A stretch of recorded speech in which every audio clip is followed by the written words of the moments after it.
personal financial incentives are increasingly being used to motivate people to adopt healthy behavior. So, for example, obese individuals have been paid for achieving their target weight. Are such incentives effective? The evidence is quite mixed, actually, about how effective financial incentives are. They might be useful in some circumstances. So there is some evidence to show that incentives used in smoking cessation, so this is where they pay people kind of regular rewards. So say you get £10 a week for every week that you don't smoke any cigarettes. And if you sustain those rewards for a long period of time, it might not be enough to just incentivize someone to not smoke for 6 weeks or 6 months or even a year. You might have to do it for longer. And in those cases, there is some evidence to suggest that incentives could be effective, but then there are more issues to do with when you stop using the incentive, how long people will sustain the new behaviour for. So it might be that they continue not smoking for 3 months after you've stopped using an incentive, but then 6 months later they're smoking again. Now you might well get some health benefit from that, right? Like it's still, people not smoking is always kind of good. So that's still an advantage, but when your aim is to get people to quit smoking for the rest of their lives, then they look a bit disappointed. But I think sometimes people's hopes and expectations of health promotion interventions are a bit too high, like we're a bit too ambitious. So incentives might be a useful additional tool in the toolbox to help promote healthy behaviour, but they're not going to kind of resolve all our problems. But isn't there a danger that people are motivated by the wrong reasons? So shouldn't people just quit smoking because smoking is unhealthy, not because they will be paid for it? Yeah, so some people have raised these kinds of worries. So Michael Sandel seems to be concerned about what reasons people have for behaving in particular ways. And he worries that using monetary rewards is kind of a bad way to go. And that instead we should just encourage people to value important things like health. I think this is a tricky one. So first of all, you might argue that people have lots of different reasons for behaving the way they do.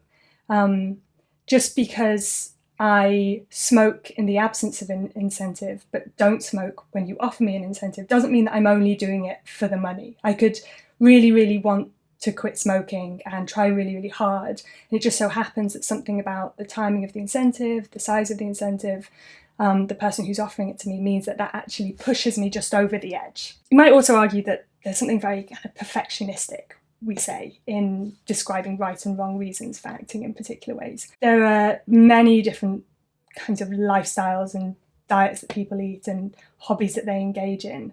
And it starts to look overtly intrusive to start saying, no, that's wrong. You shouldn't be playing computer games or you shouldn't be eating chips. This is a preferable way to behave. And moreover, you should be motivated by certain sorts of desires to engage in these kind of good behaviours. So we might resist the claim that actually there are kind of good and bad reasons necessary in these sorts of cases. So there seem certain things, such as friendship, for example, that only seem valuable when freely given. So is there a risk that if we start to pay for healthy behaviour, this will somehow reduce its value? Again, Michael Sandel is probably one of the more prominent philosophers who's discussed these kinds of worries. So when you start treating things, when you start exchanging things for money, you treat them as commodities and you engage them in kind of market norms. So they become the sorts of things that hold value and they can be bought and sold freely, and that they're only important because of this kind of monetary value or this bargaining power that they have. And he thinks that can corrupt the intrinsic value of those things. So he's worried about cases like friendship. I'm not sure that applies to the kinds of behaviours we're interested in when we're talking about health behaviours. So Sandel might think it's really important for people to intrinsically care about their health, but plenty of people, perhaps myself included, would care primarily about health for very instrumental reasons. So I care about being able to get up in the morning and leave the house and come into work and go and meet friends and engage in the sorts of hobbies that I like engaging in. So those are the reasons that I kind of want to stay healthy, and also because it feels nice to be healthy. Like feeling sick is rubbish, and we generally want to avoid that. Being in pain and those kinds of things. So it actually seems like health can be viewed in these quite instrumental terms, I think not too problematically. I don't have a great deal of issue with viewing it as kind of a means to other important ends. So if we pay a patient suffering from psychosis, say, to take her medication, is there actually a risk that we are in fact coercing her to do so?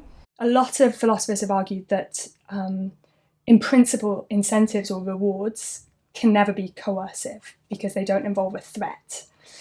Now, there are some ways in which incentive schemes can be set up so that they actually might resemble a threat in some way. So to be more effective, economists sometimes use what's called loss aversion or the endowment effect. Once you give somebody something, so be it money or a gift or some other item, they value it more than before they had it. So if I give you £10 and say, I'm going to take that £10 back off you at the end of the week unless you don't smoke any cigarettes for the rest of the week, that £10 will probably have slightly more pull over your behaviour than if I said at the beginning of the week, I've got £10 here, I'll give it to you at the end of the week if you don't smoke any cigarettes.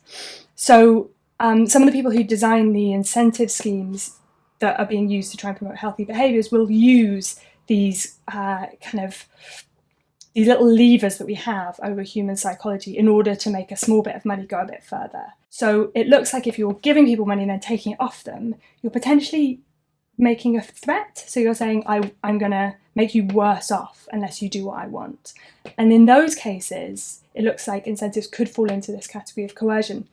It still remains to be seen whether or not the actual effect of demanding £10 off you unless you quit smoking is sufficient to qualify as coercive, but the potential is there. The case you use is a good one because these are people undergoing mental health treatment for quite serious diseases in some circumstances, perhaps people whose autonomy is already quite compromised.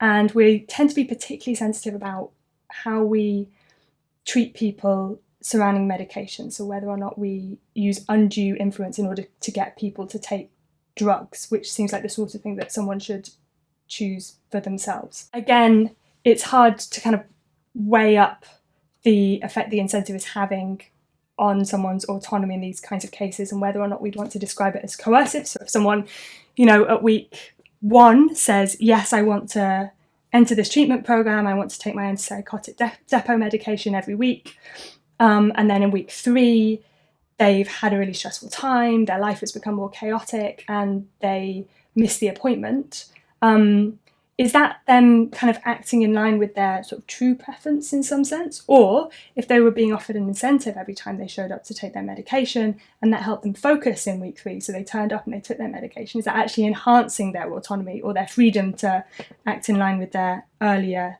desires and preferences in some way? So it's not a straightforward question to answer. And the only way to really deal with it is to look at quite specific cases.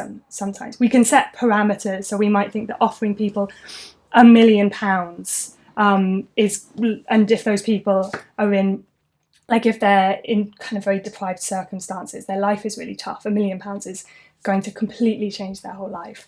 Maybe that's coercive, but then maybe they'll be better off for having £1 million in their pocket. So instead of providing financial incentives to quit smoking or eat healthily, shouldn't we just increase tax on the sale of tobacco or sugary foods and drinks? Taxes, so increasing taxes is typically seen as a kind of punishment rather than a reward. And in that sense, it might be less well accepted by people. So the idea that you're kind of punishing people for engaging in certain behaviours rather than rewarding them for engaging in other behaviours. They're also less visible in some sense. So you might not notice the additional cost or the reduced cost if it's kind of a tax cut on certain other things. So to try and make incentives as explicit and as effective as possible, we tend to, or these schemes at least, they tend to try and have them in really kind of discrete lump sums that you receive. So many people engage in risky behaviour such as skydiving or sitting for too long. So why do we single out specific kinds of unhealthy behaviour such as smoking and unhealthy eating? The reason that these particular behaviours have become a focus is in part because they are very influential in terms of just the numbers, like a numbers game. So how much poor health results from people eating too many calories, so people becoming overweight or obese, or people not engaging in enough physical activity. I suspect that that creates a much larger burden for the healthcare service than people who break an ankle when they go skiing. So I think that's the first reason. The other one is probably, well, this is my suggestion, it would need to be backed up by some kind of sociological evidence, but these behaviours have become very kind of moralised. So what people eat, whether or not they drink or smoke regularly, they're seen as kind of sinful.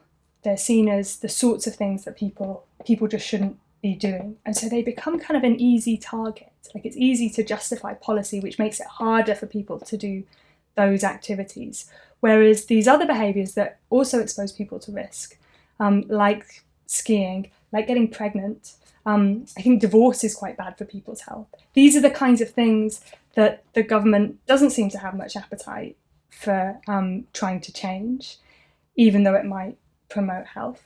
And I think that's because those kinds of behaviours, with divorce maybe being an exception, are the sorts of things that we tend to view quite positively.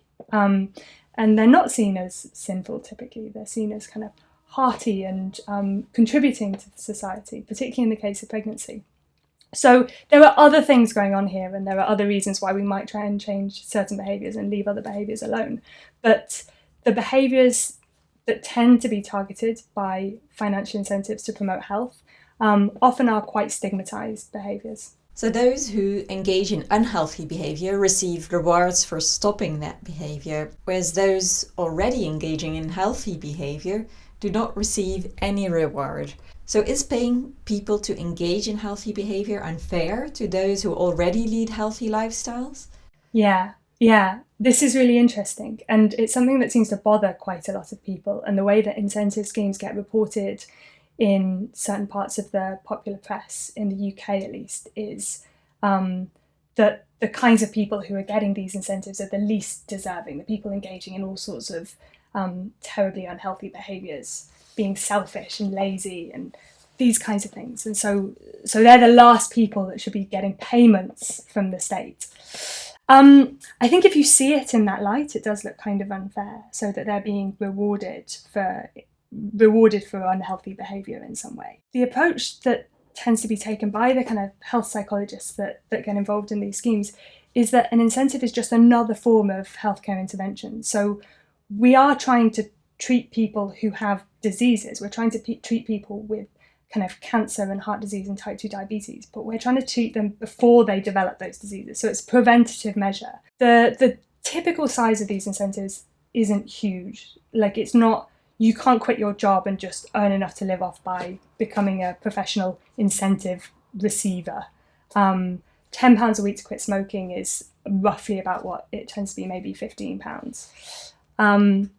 You'd normally save more money by just not buying cigarettes than you would gain from the incentives and those kinds of schemes. I have some sympathy for people who feel like they're kind of doing right and that other people would need to have a bit more solidarity and behave in healthy ways so they don't require healthcare treatment. But the kinds of factors that determine whether or not people get sick are complicated, multifactorial, they get described as in the kind of health promotion literature. So there's lots of things going on. There's genetic factors, there's the environment, there's whether or not your parents, what your parents kind of fed you as a child, or whether your parents smoked, what school you go to, the environment, the neighbourhood that you live in.